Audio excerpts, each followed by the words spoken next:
Come see us on tour in Syracuse, New York, Atlantic City, Levittown, New York, Cohoes, New York, Los Angeles, Bakersfield, San Jose, Buffalo, Toledo, Montreal, and Toronto. Go to jimmydore.com for the cheapest tickets. Well, Donald Trump has been talking recently about what else? Bombing Iran. This is what he told Meet the Press. On Iran, the president said he's also considering secondary tariffs if Iran doesn't agree to a nuclear deal. Quote, if they don't make a deal, there will be bombing, and it will be bombing the likes of which they have never seen before. And after Trump made that threat, we got headlines like this from the Daily Mail. Exclusive, Trump is about to bomb Iran. Top Israeli sources reveal planned attack on nuclear sites and deliver chilling war is coming warning. So we never know with stuff like this. Is this a real threat? Is this real intelligence? Is this fear mongering? But Trump is openly talking more and more about taking action against Iran. So it's worth taking seriously. Now, this comes right after Trump's own Director of National Intelligence, Tulsi Gabbard, put out this annual threat assessment based on the consensus views of the U.S. intelligence community. And when it comes to Iran, this is what it found. U.S. intelligence says Iran is not building a nuclear weapon. U.S. intelligence agencies have reaffirmed there's no evidence Iran is developing nuclear weapons or that Iranian Supreme Leader Ali Khamenei has reversed his 2003 fatwa that banned the production of weapons of mass destruction. And that's an excerpt right there from that Director of National Intelligence report saying that we continue to assess that Iran is not building a nuclear weapon and that Khamenei has not reauthorized the nuclear weapons program he suspended in 2003.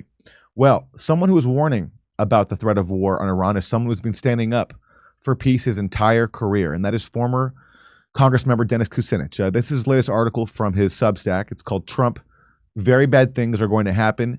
Netanyahu wants the U.S. to destroy Iran. So let's hear from Dennis Kucinich about his fears now about a possible strike on Iran. Dennis Kucinich, as I mentioned, is a former Democratic member of Congress from Ohio, the former mayor of Cleveland, and a two-time Democratic presidential hopeful who ran on what is now a strange platform for Democrats, which is being about peace and against war. Dennis Kucinich, thanks for joining us on the Jimmy Dore Show. Aaron, thank you. I want to thank Aaron Maté and Misha for this opportunity to be on the show. And this couldn't be a more important time, Aaron, to talk about what is going on with respect to the United States and Iran and the danger to not just Iran, but to the world if the United States proceeds with President Trump's threat to bomb them, the likes of which they've never seen before.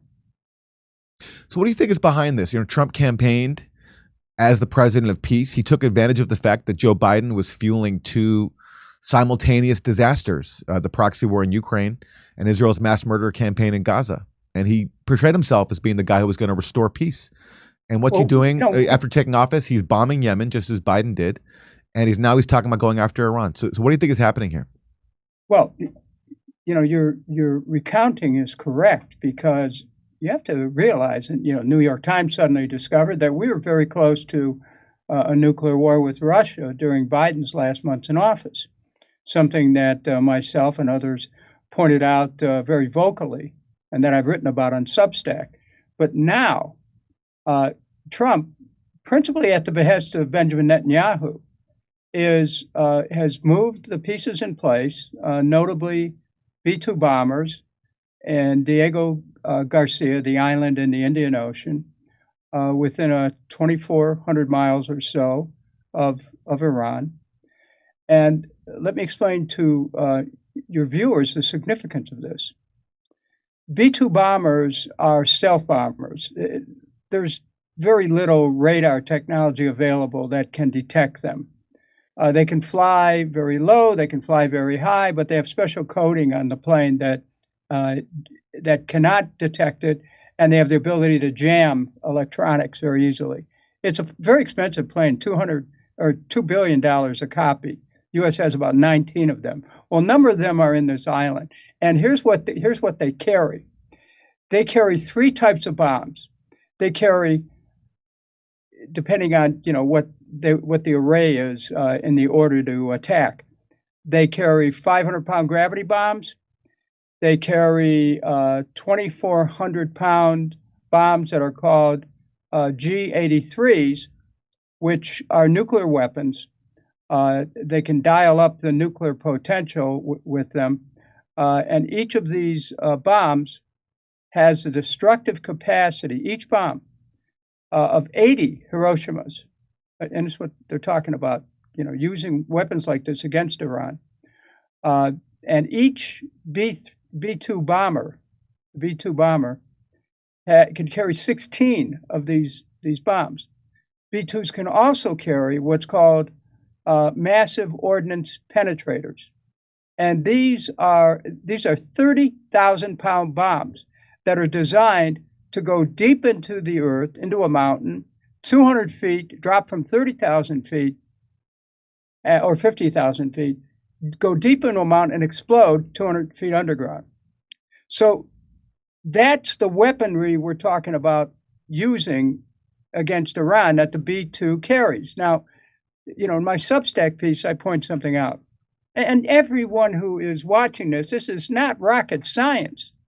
We all live within a proximity to a nuclear power plant in the United States. And, our nightmare has always been about what if one of these plants is attacked?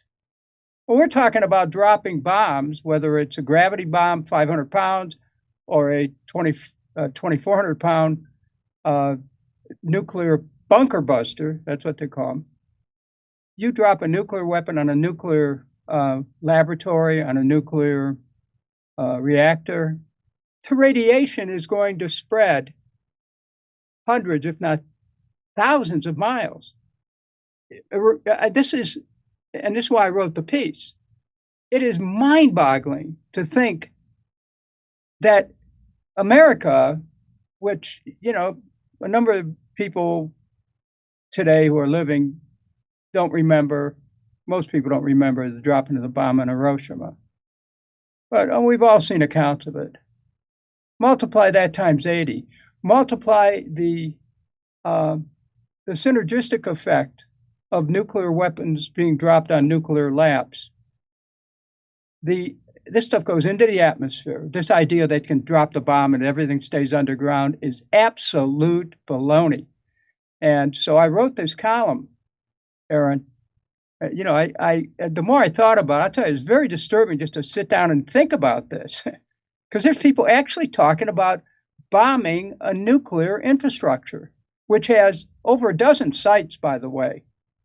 And they're spread, a number of them are spread in the eastern part of Iran, but the wind blows in the direction towards Afghanistan. This radiation could reach India, and depending on which way the wind blows, go back to the Middle East.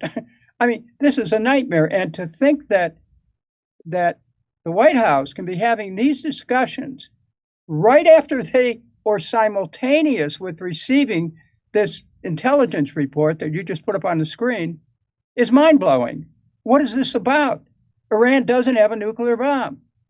And the President Trump in 2017, pulled out of the JCPOA, the agreement that was aimed at limiting Iran's nuclear capacity. And now he's saying, look, you better make a deal with us or we're going to blow you up. It's hard to talk about this because the consequences are so extraordinary. And it's not unlike what happened in 2007. I was in the House. I may have been the only one that kept warning about don't attack Iran, the danger of radiation spread. But we're right on that track again. And Netanyahu was there then, he's there now. He has been pushing. Israel is increasing the attacks on Gaza, on the West Bank, on Syria, on Lebanon. And this is part of Netanyahu's plan, not only for Greater Israel, but to stay out of jail.